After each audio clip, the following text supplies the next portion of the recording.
Don't forget to subscribe, share, and comment to support our work. Ring the bell to never miss our next royal revelations. They call each other privately. The media sometimes bestows them with nicknames that span the ages. And the Spanish people, full of irony, are no exception when it comes to bestowing evocative nicknames on their kings, queens, princesses, and infantas. Because beyond the pompous titles and monarchical decorum, the Spanish royal family is also a family like any other, with its affinities, tensions, internal mockery, and nicknames.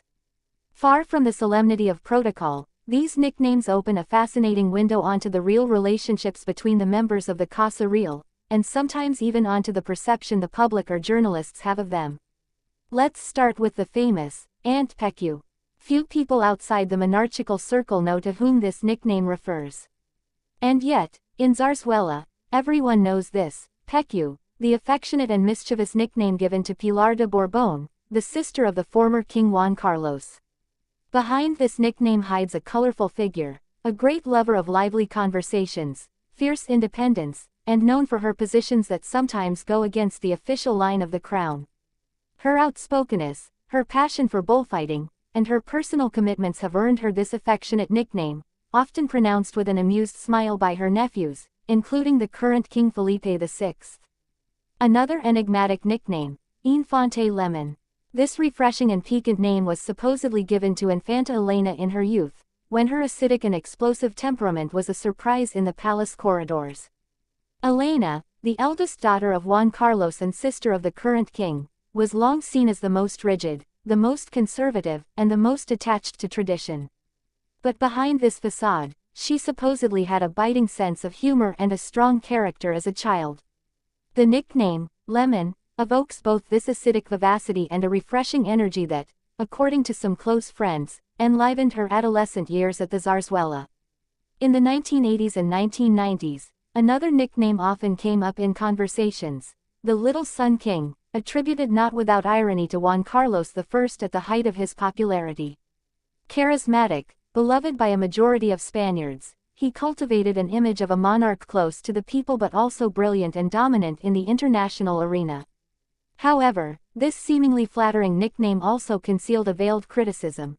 For some, particularly among Republican circles and investigative journalists, saw him as a powerful, centralizing, even authoritarian man who reigned supreme over the monarchical apparatus without any real counterbalance. Letizia, the former journalist turned queen consort, has not escaped nicknames. Nicknamed the Ice Commoner by some tabloids in her early years, for her cold gaze and very upright posture, she long suffered from this austere image. In Madrid's salons, people also whispered, the Iron Lady, in reference to her supposed authority over Felipe and her strict education of Princesses Leonor and Sofia. But over the years, the tabloids have softened her, sometimes renaming her, the Stylish Queen, or, the Royal Perfectionist. Internally, some rumors claim that her daughters privately call her, Mama Dictadora, when she insists on good table manners. A mocking but affectionate nickname. Leonor, the heir to the throne, grew up under the watchful eye of the cameras, and her nicknames continued to evolve. At court, when she was younger, her cousins called her, Serious Leo, because of her love of order, schedules, and strong sense of duty. Her teachers, on the other hand, referred to her as, Study Leonor, an exemplary but reserved student. On social media, Spaniards sometimes gave her more modern nicknames, such as, Princesa 2.0, in reference to her ease with new technologies and her speeches without notes. After entering the military academy, a new nickname was given to her, the Blonde Warrior. This sobriquet gained immense traction in the press after her first appearances in uniform, praised by the Spanish for her courage and commitment. As for her sister, Infanta Sofia, her best-known nickname is, the Smiling Rebel, a phrase repeated several times in the Spanish press. From a very young age, Sofia appeared to be the most carefree, the most cheerful, always stepping aside from the strict rules of protocol. She has been seen, on numerous occasions, making her sister laugh or grimace during official sessions. In her school circle, she is even nicknamed, the Cool One, because she is more approachable and spontaneous than her elder sister. Some fans of the monarchy on X, formerly Twitter, have even renamed her the Punk Duchess, after her daring hairstyle at a cultural gala. King Felipe VI, for his part, has received numerous nicknames over the decades, from Felipito, during his childhood, an affectionate nickname often used by Queen Sofia, to the Silent King, or the Marble Diplomat, more recently. These nicknames illustrate the recurring criticisms of his supposed lack of charisma or his measured expression. Nevertheless, his military entourage often calls him El Capitán Serio, in homage to his rigor and impeccable attitude during exercises.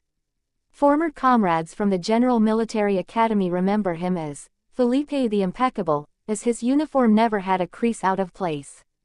As for Queen Emeritus Sophia, her childhood nickname, often unknown to the general public, was the Zen Frog. Why this strange nickname? Because upon her arrival in Spain as a Greek princess, she often adopted a posture of meditation and withdrawal, particularly during marital crises caused by Juan Carlos's notorious infidelities.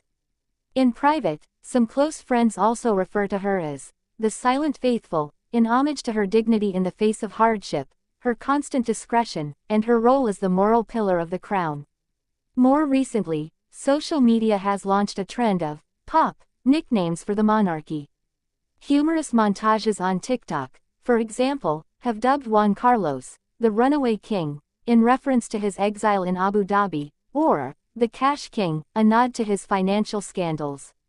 Letizia is sometimes called the Queen of Cardio by her fans, fascinated by her athletic figure and morning workouts. And Felipe becomes the guy who never smiles. In these videos, an affectionate running gag echoed in several viral memes.